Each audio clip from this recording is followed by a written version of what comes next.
All right, good morning, friends. Today I want to read you one of my favorite stories for summertime. Our story today is called Blueberries for Sal. Blueberries for Sal. If I'm looking at the cover of this, who do you think Sal might be? Very good. There you go.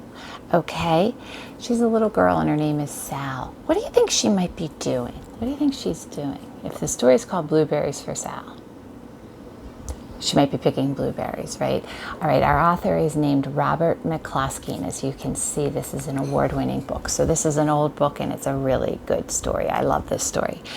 All right, if I take a look at the story, just a picture in the page, do you think this story takes place in the country or in the city? The country, right? Because look at the picture. There are no buildings, there's no cars, they're kind of out in the fields. Exactly. Okay. In our story, our character Sal is 3. She's 3 years old, and she wanders off from her mom during this story. And this is about the adventure that she has as she wanders off. So our story is called Blueberries for Sal.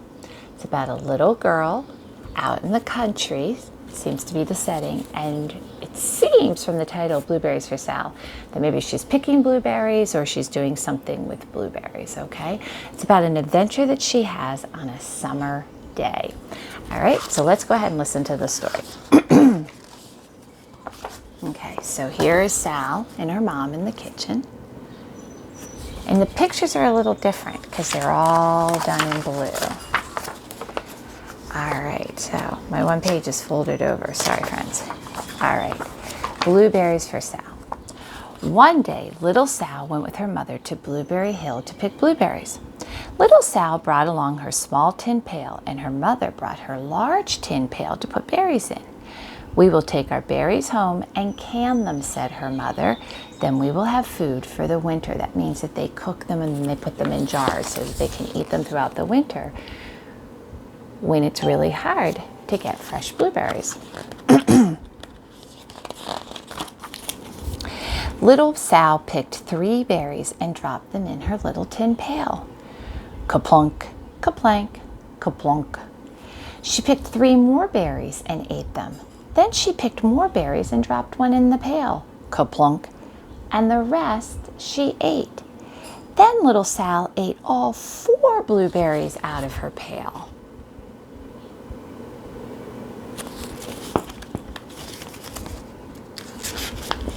Her mother walked slowly through the bushes, picking blueberries as she went and putting them in her pail. Little Sal struggled along behind, picking blueberries and eating every single one of them.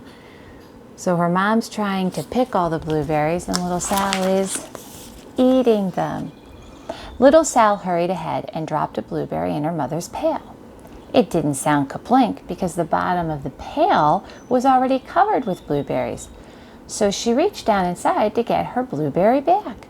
Though she didn't really mean to, she pulled out a large handful because there were so many blueberries right up close to the one that she had put in. So now she's eating them out of her mother's pail. Her mother stopped picking and said, "Now, Sal, you run along and pick your own berries. Mother wants to take her berries home and can them for next winter." So her mother told her, "Now you have to go get your own blueberries because I want my blueberries."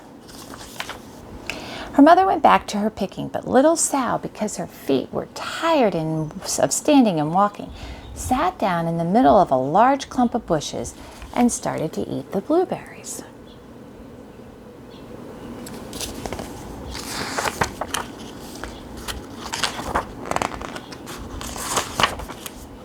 On the other side of Blueberry Hill, Little Bear came with his mother to eat blueberries. "Little Bear," she said, "eat lots of berries and grow big and fat. We must store up food for the long, cold winter." So now we have a mother bear coming with a little bear, and they're coming to do the same thing, but only, are they canning the blueberries for next winter? She's telling him he needs to eat them up so he can be big and strong while they rest during the winter. So we have Mom and Sal coming up one side of the hill, picking their blueberries.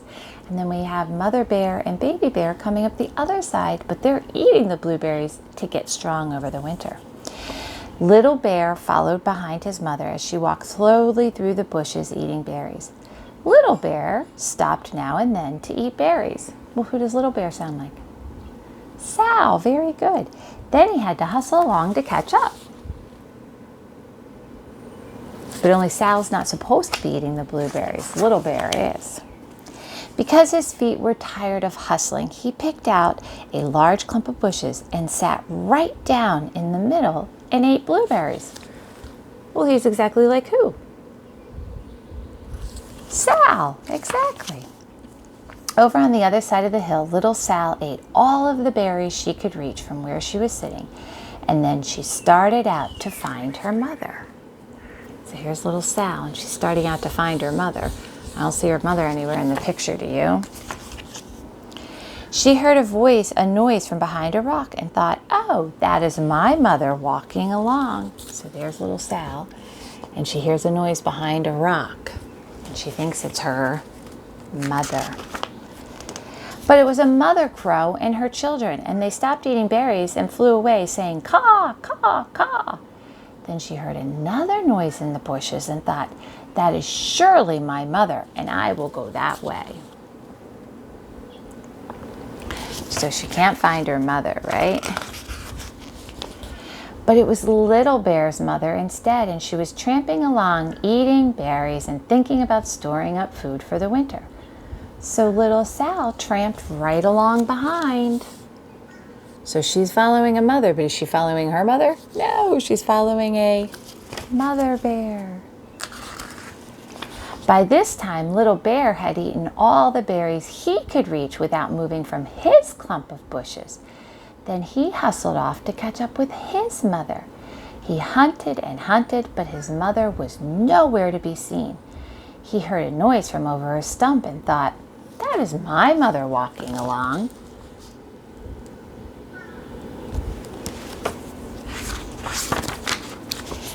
But it was a mother partridge, that's a little bird, and her children, and they stopped eating berries and hurried away. Then he heard another noise in the bushes and thought, that is surely my mother. I will hustle that way.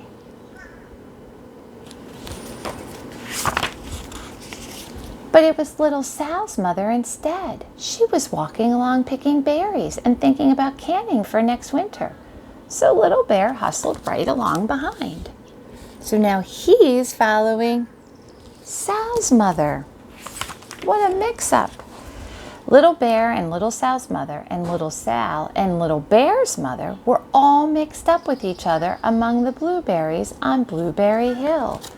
So if you look down here, here's Sal's mother and the baby bear, and they're coming up this side.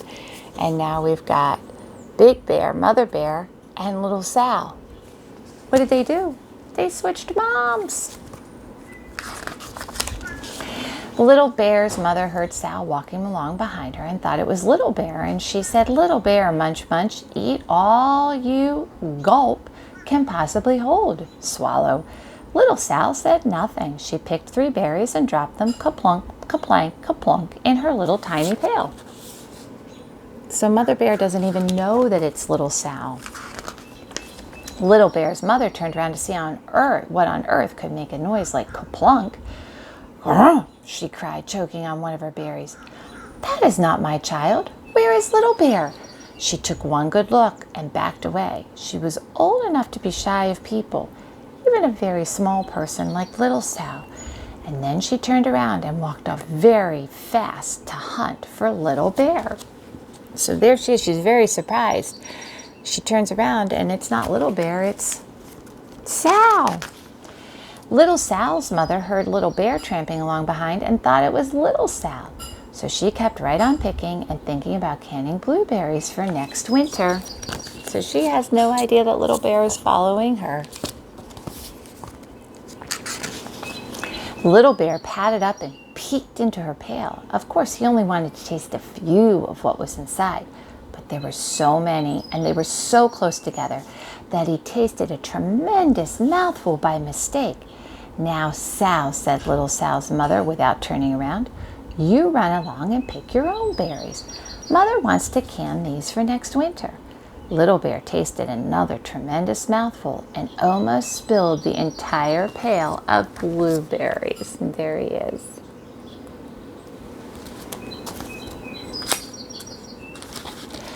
Little Sal's mother turned around and gasped, "Oh, my goodness, you're not Little Sal. Where is my child?" Little Bear just sat there munching and swallowing and licking his lips. Little Sal's mother backed slowly away. She was old enough to be shy of bears, even very small bears like Little Bear. Then she turned and walked quickly away to look for Little Sal. He's just looking at her, smiling away. She hadn't gone very far before she heard a ka-plink, ka-plank, ka-plunk, and she knew just what made that kind of noise. Who is it? Little Sal. Very good. Little Bear's mother had not hunted very long before she heard a hustling sound that stopped now and then to munch and swallow. And she knew just what made that kind of noise.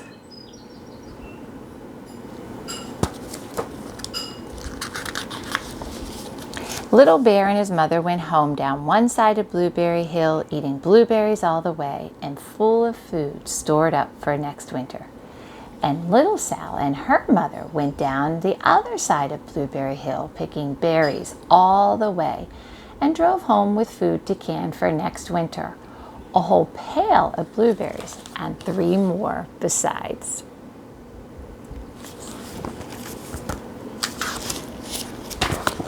And then they're back at home canning. All right, so in the beginning of the story, where do Sal and her mother go? And what do they plan to do? They start to go up the mountain, right? Because they want to pick blueberries. Very good. What does Sal do with all the blueberries she picks? She eats them, right? What does Mother want to do with all the berries? She wants to can them. Very good. How does Mother feel when Sal takes that big handful of blueberries out? What does she tell Sal to do? She says, "Sal, you go pick your own blueberries. I want these for canning." Very good. Now, Sal and her mother come to Blueberry Hill to pick blueberries to can them for next winter. Why do Mother Bear and Little Bear come to Blueberry Hill? What are they doing there? They're eating all those blueberries so that they can get big and strong during the winter, right? So theirs is a little different. They're there to eat the blueberries. Very good. All right. How do Sal and Little Bear, how does that mix-up happen? How do they get separated from their mothers? They go off to pick their own, right? Sal goes off to pick her own, Little Bear goes off to pick his own, and they both sit down in that big clump of blueberries, right? And then they go to look for their mothers. And so what big mix-up occurs? Sal starts to follow Mother Bear, and Little Bear starts to follow Little Sal's mother, right? Very good. How does Mother Bear discover the mix-up? What does she do? What did she hear? She heard the ka-plunk, ka-plank, Little Sal's blueberries going into a bucket, and she was like, that didn't sound like Little Bear eating, right? So she turned around and found Little Sal there.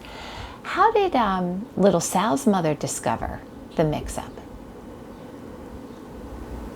Little Bear pulled almost the whole bucket, right? He was eating out of the whole bucket. Very good. All right. When Little Sal's mother discovers the mix-up, what does she do? She kind of backs away, right? And she goes off to find Little Sal. What does Mother Bear do?